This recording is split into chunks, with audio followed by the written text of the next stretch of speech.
Good afternoon, and welcome to another illuminating episode of Diatribes from the Voice of Doom. And now here's your sagacious and sacrosanct host, Voice of Doom. Jesus loved the little children, all the children of the world. Red and yellow, black and white, they are precious in His sight. Jesus loves the little children of the world. Hello. Thought I'd sing a little ditty that I learned very early in my life. I'm gonna veer. I'm tired of ranting about Petri dish and ranting about the madness which everyone sees, and more madness to come. And I'm going to wait for the next disaster, which should be in 2 or 3 days, before I go back to the political hubbub.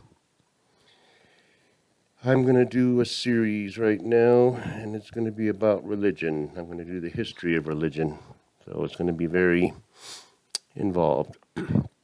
There's a lot to talk about. Let me get my coffee.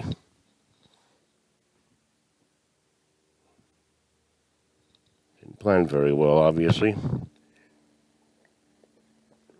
So, in the beginning, God created the heavens and the earth. We'll start from there. First sentence of the Bible, which isn't really the beginning of the history of religion, because obviously there must have been religion before Moses wrote those words down.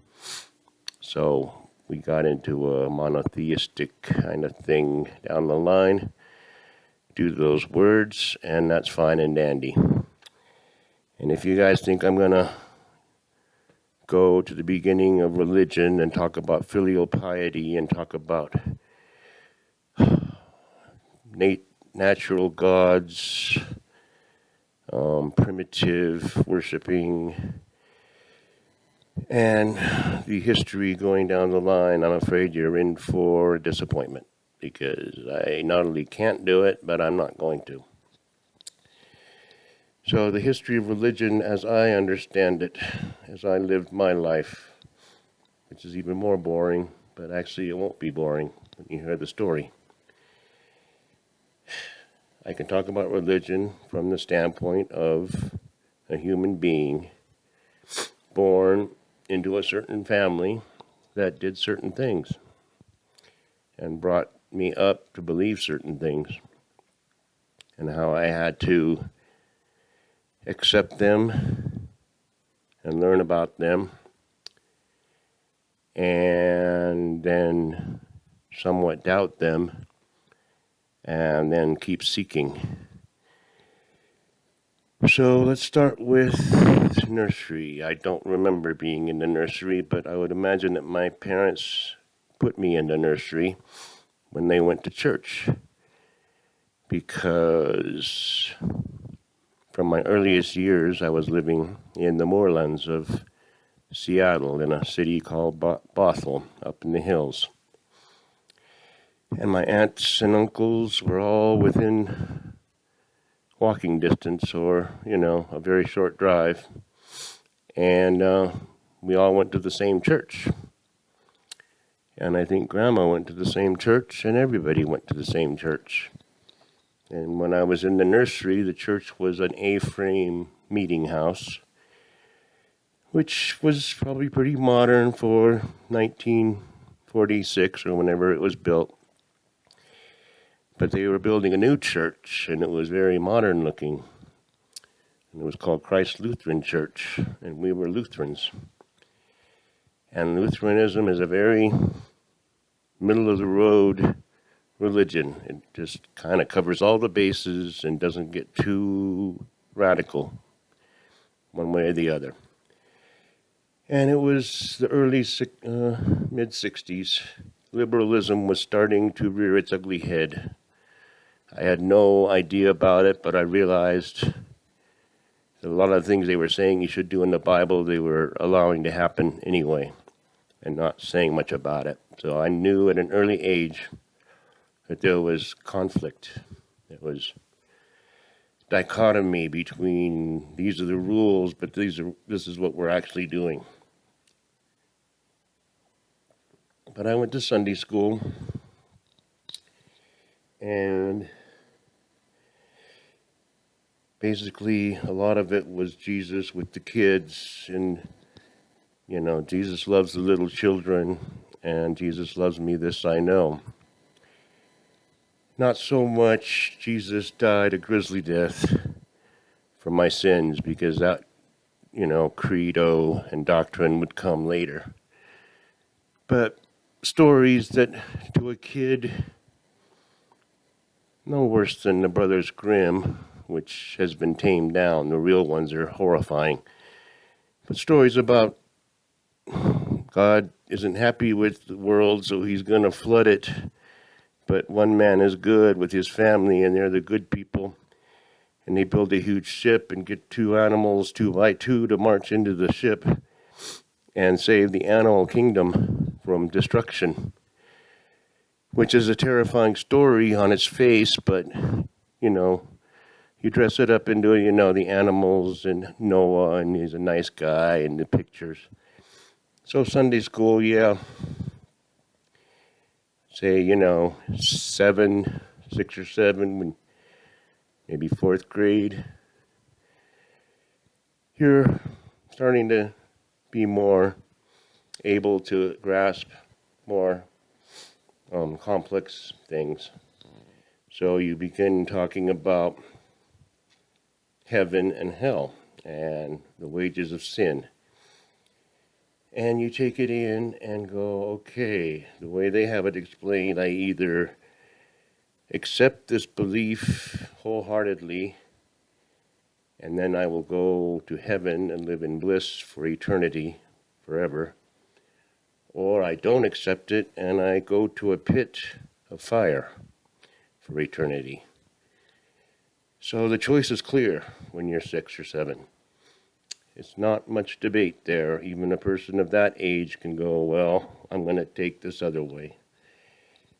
And not even think that it's wrong, it's you accept it. That's the way it is. So Jesus loves me, so yeah, I'll go along with that. Now, the first prayer you might learn at 5, I don't want to overdo this because Cosby did it, much funnier than I could. But now I lay me down to sleep. I pray the Lord my soul to keep. If I should die before I wake, I pray the Lord my soul to take. And on its face, innocent. But then you start thinking, what if I don't wake up, And you have to face mortality when you learn that prayer. And my parents raised me to be religious, and they were religious.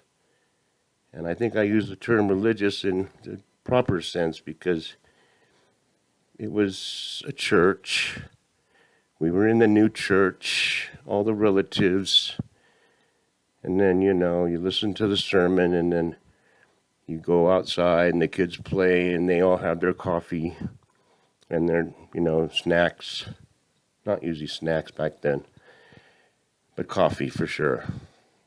And they chit-chat and patty-whack, and it's a social occasion, and the belief is there, the credo's there, but it's not like everybody's, they might talk about the sermon, about, yeah, he made some good points there, but they might be talking about business. They might be talking about the trip they're going to take or, whatever they're going to do. They might be talking about going to my uncle's cabin up in the lake, which would be beautiful because that was a really fun thing to do. So, church, social occasion.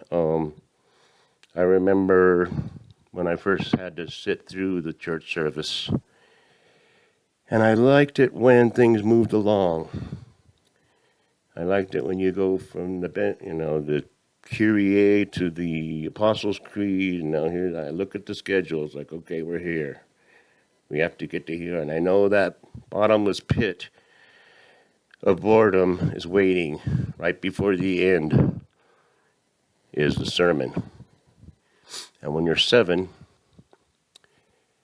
a sermon is torture because it's long, very long. And he groans on and on and on. You really don't grasp what he's saying. What he is saying, he's talking about verses from the Bible. It's usually about complacency. It's about, we talk about being, devoted to God, but how much do we actually do? And, good life lessons, but couched in very boring ways. And I'll get to other people later. That was Christ Lutheran Church in Bothell, Washington. And that was every white Anglo-Saxon Protestant's dream, because we were mostly white. And we didn't spread hatred as much as people would have thought, but we were very white. And mostly Danish. I mean, not Danish, but most of them were from Norway. Not from, but that was there's a lot of Svenssons and a lot of Olafs and a lot of Nilssons at church. And that was fine. We didn't think anything of it. We didn't think we should integrate or, bus people from other neighborhoods to make it look better. It didn't even occur to us. I mean, by us, I mean the church that was, I know they were just a church. They had their lay ministers, and they were the cool guys because they were young, and they could relate to the kids more. And you sing your songs, and then I'm wearing my Nehru jackets. It's like 68, 67, 68. It's a Nehru jacket I wore for 2 years because I look cool in the Nehru jacket. We always dressed up for church. And the funny thing is I would say at least 65 to 70, maybe more percent of the time, getting ready for church was a hellish experience. I remember it clearly, especially the more kids that crowded into the house, the more getting ready for church was absolutely a nightmare. And from a Buddhist standpoint, which I'll get to down the line, it's interesting to look back on it because, we're getting ready to do something sacred as a family, and trying to do it is hellish because the kids won't get their clothes on, the shoes aren't, the shoes look scrubby. You got to do your shoes. You were supposed to do your shoes last night. Now they're not ready. And your, suit looks horrible. It's all wrinkled. And somebody's crying. And my little brother was a hellion anyway, just by nature. So all hell's breaking loose, and we're getting ready for church. And that, I would have to say 90%, really. So that's part one. It's going to be a long saga, I can tell, because it's going to get really interesting after this. And I'm almost to 15 minutes, but it's an interesting phenomenon. You go through all this turmoil to get ready to go to this social occasion where you have to listen to this, what would you call it, little lecture and a ritual. And the ritual's not bad. I'm not putting it down. And I can go into Jesus, and I will. And I'll probably offend many people. I don't mean to do it, but, you listen to the little diatribe from the preacher, and then you look forward to having a snack after church and playing with your friends, and then you drive home, and then there's a little more hell trying to take your clothes off after church. But that's basically it. That's the early days. That's the early history of religion. And you'll put it all together as the real history of religion after I'm done. So I'll do another one soon. Good afternoon.